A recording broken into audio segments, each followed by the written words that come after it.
Well, I mean, it's funny because, yeah, first of all, I was so excited to get to do this kind of action movie. I've never done that before. And maybe due to my dancing background, I was so intrigued to see how you do these stunt sequences. And I did train, you know, MMA and boxing, rock climbing, archery, you know, all these, because like you said, Lara goes through a lot in this film. And I don't know if I thought that maybe the toughest part was going to be some of the quite gritty fights or being hanging in a harness for hours in a day. But it was funny because in the end, there's a lot of sequences in this film which involves her being thrown into water or having water thrown at her, and they apparently can only use like 10 to 12 degree water.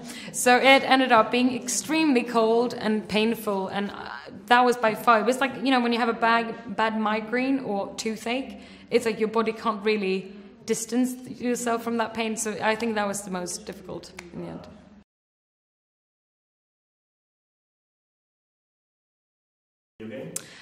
So I haven't been playing much video games in the last 15 years, but I did, you know, play the new rebooted games now in preparation because I knew that our film was very much inspired by those.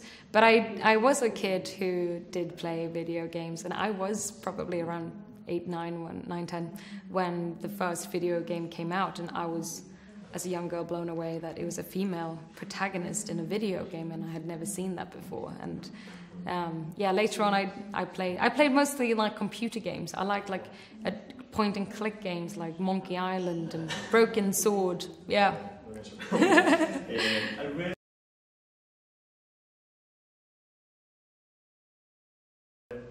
What I said was probably, you know, I've had that question, but it's more about, you know, it's really not up to me. What I love is when you make these films, nowadays studio systems, they want to always lead up, you know, for a franchise, but actually the power is with the audience. It's only if they want to see a continued adventure that will make us go back and do one more. But of course, I've never been able to revisit a character before, and to be given that chance and to be able to flesh out and get to know her even more, that would be, yeah, that would be a job that I would very much enjoy, I think.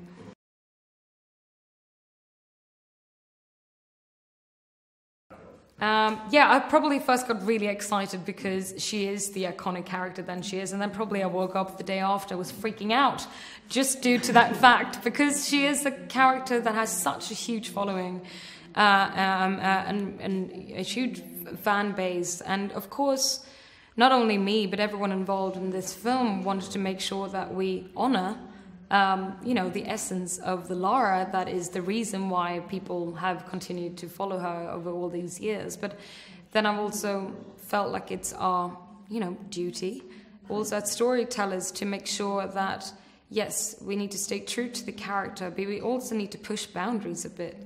I think, you know, if you see now an extended universe of Lara, you want to get new angles.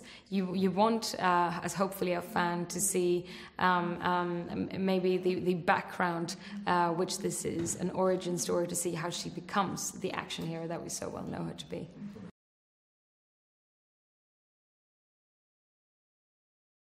I have no clue. I actually I decided to come on board this project 2 years ago, and I guess, you know, with every part that you take on, it's a new experience. I hadn't done this kind of film, so I learned an immense amount being part of this process. And it's really, you know, to see the way you make these huge films. It's so much people. I mean, on an indie film, you might have 50 people here. It's 350 people on a set. And what that takes, and of course all the skills that I was trying to, you know, learn as much as I could of the few months is hopefully things I'm going to carry with me.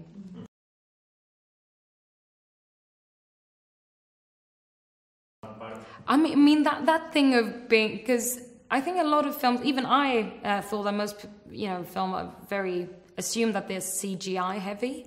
and have a lot of green screen, whilst Roa, our director, was very stubborn. He said, I want a very authentic and real feel. So he went old school and everything was set built almost, which meant that as an actor I was able to see and watch it. And me and one of my colleagues, Walton Goggins, we had spoken a lot about, because we've both been such nerds when it comes to Indiana Jones and the mummies.